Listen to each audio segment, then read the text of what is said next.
वत्स, तुम जानते हो कि यह तुम्हारे लिए सही नहीं है, फिर भी तुम बार बार उसी दिशा में खिंच जाते हो। कितनी बार तुमने खुद से कहा होगा, बस अब नहीं, लेकिन कुछ दिनों बाद फिर वही आदत, फिर वही गलती, फिर वही रिग्रेट। और सबसे दर्दनाक बात यह नहीं होती कि तुम गिर गए, सबसे दर्दनाक बात यह होती है कि तुम्हें गिरने से पहले ही पता होता है कि तुम फिर गिरने वाले हो। क्या तुम भी इस पीड़ा से गुजर रहे हो? अगर हाँ, तो आज का ये वीडियो तुम्हें सिर्फ मत करो कहने के लिए नहीं है, ये तुम्हें ये समझाने के लिए है कि तुम्हारा मन बार बार गलत दिशा में भागता ही क्यों है।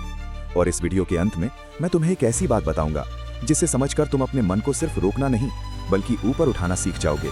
सबसे पहले एक बात समझो वत्स, तुम्हारी असली समस्या सिर्फ इच्छा नहीं है, तुम्हारी असली समस्या है तुम्हारा मन तुरंत सुख का आदी हो चुका है। जब भीतर खालीपन होता है, मन भागता है, और वो भागकर कहाँ जाता है?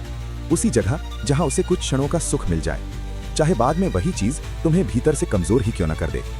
इसीलिए बहुत बार तुम गलत चीज की तरफ इसलिए नहीं जाते क्योंकि तुम बहुत इच्छुक हो, बल्कि इसलिए जाते हो क्योंकि तुम उस क्षण भीतर से खाली होते हो। और जब मन खाली होता है तो वो ऊंचाई नहीं चुनता, वो आसान रास्ता चुनता है। ध्यान से सुनो वत्स, बहुत बार तुम्हें लगता है कि तुम्हारी सबसे बड़ी समस्या अर्ज है, लेकिन सच ये है अर्ज आखिरी स्टेज होती है, उससे पहले शुरू हो चुका होता है माइंडलेस स्क्रॉलिंग, लेट नाइट जागना, फैंटेसी, अकेलापन, डायरेक्शनलेस दिन। मतलब गिरना उस क्षण नहीं शुरू होता जब तुम गलती करते हो, गिरना बहुत पहले शुरू हो चुका होता है। यही बात अगर तुम समझ गए तो आधी लड़ाई आज ही आसान हो जाएगी। अब मेरी एक गहरी बात सुनो वत्स, तुम बुरे नहीं हो, लेकिन तुम्हारा मन बिना ट्रेनिंग के छोड़ दिया गया है। और बिना ट्रेनिंग का मन हमेशा वही चुनेगा जो आसान हो, तुरंत अच्छा लगे, कम एफर्ट मांगे। इसीलिए डिसिप्लिन कठिन लगता है और गिरना आसान। लेकिन इसका अर्थ ये नहीं कि तुम कमजोर हो, इसका अर्थ बस इतना है कि तुम्हारी शक्ति बिखरी हुई है। और यही ब्रह्मचर्य का असली अर्थ है वत्स, सिर्फ किसी चीज से दूर रहना नहीं बल्कि अपनी शक्ति को बिखरने से बचाना। जो ऊर्जा तुम्हें नीचे गिरा रही है, अगर वही ऊर्जा संभल गई तो वही तुम्हें फोकस्ड, पावरफुल और स्पिरिचुअली स्ट्रांग बना सकती है। अब प्रश्न ये है वत्स, जब मन गलत दिशा में भागने लगे तो उस समय करना क्या है? उस समय तुम्हें एक बहुत सिंपल चीज याद रखनी है, कोई भी गलती एक स्टेप में नहीं होती, वो 3 दरवाजों से होकर आती है। और अगर तुमने इन 3 दरवाजों में से किसी एक को भी बंद कर दिया तो तुम बहुत बार खुद को गिरने से बचा लोगे। दरवाजा 1, दृष्टि। सबसे पहले गिरता क्या है? नजर। एक इमेज, एक रील, एक वीडियो, यहीं से शुरुआत होती है। इसलिए पहला नियम, जो तुम्हें गिराता है उसे कैजुअली मत देखो, मत सोचो बस देख रहा हूं, क्योंकि बहुत बार गिरना देखने से ही शुरू होता है। दरवाजा 2, विचार।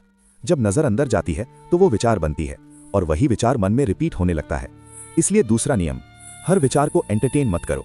हर विचार तुम्हारा नहीं होता, कुछ विचार बस आते हैं ताकि तुम्हें नीचे खींच सकें। जब ऐसा थॉट आए तुरंत खुद से कहो, ये मैं नहीं, ये बस एक गुजरता हुआ विचार है, बस ये लाइन, क्योंकि इससे तुम थॉट के स्लेव नहीं बनते।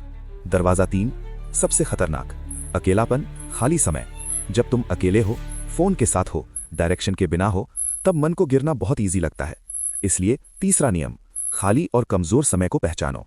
हर इंसान का एक वीक जोन होता है, late night, locked room, boredom, अकेलापन।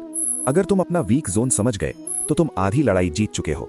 अगर तुम सच में कंट्रोल चाहते हो तो आज से ये 5 रूल्स। 1, रात को फोन अकेले मत यूज करो, ये सबसे बड़ा ट्रैप है। 2, सुबह शरीर को थकाओ, पुशअप्स, वॉक, रनिंग, कुछ भी। अनयूज्ड एनर्जी ही बहुत बार गलत दिशा में जाती है। 3, अपने वीक टाइम को लिखो, कब गिरते हो, रात, अकेलापन, स्ट्रेस के बाद, लिखो, समझो, तभी बदलोगे। 4, अर्ज के टाइम तुरंत जगह बदलो, बेड, स्क्रीन, रूम, जो ट्रिगर हो उससे निकलो। 5, रोज 5 मिनट कृष्ण से जुड़ो, बस 5 मिनट, नाम जपो, मूर्ति के सामने बैठो या बस इतना कहो कि कृष्ण मेरा मन संभालिए।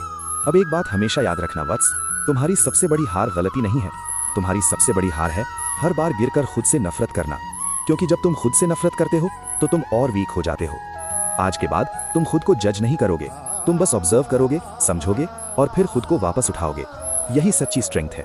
और अब सबसे जरूरी बात, ध्यान से सुनो वत्स, तुम्हें अपनी इच्छाओं से लड़ना नहीं है, तुम्हें उनसे बड़ा बनना है। क्योंकि जिस दिन तुम्हारा उद्देश्य तुम्हारी इच्छाओं से बड़ा हो जाएगा, उसी दिन तुम्हारा मन दिशा बदलना शुरू कर देगा। यही आत्मनियंत्रण है, यही असली पुरुषार्थ है, और यही वो क्षण है जहां से मन का दास धीरे धीरे मन का स्वामी बनना शुरू करता है। अगर तुम सच में आज से अपने मन को गलत दिशा में भागने नहीं देना चाहते तो आज कमेंट में अपना संकल्प लिखो, कृष्ण आज से मैं अपनी शक्ति की रक्षा करूंगा। और याद रखो वत्स, तुम्हारे भीतर जो शक्ति अभी बिखर रही है, अगर वही संभल गई तो वही तुम्हें बहुत ऊंचा उठा सकती है।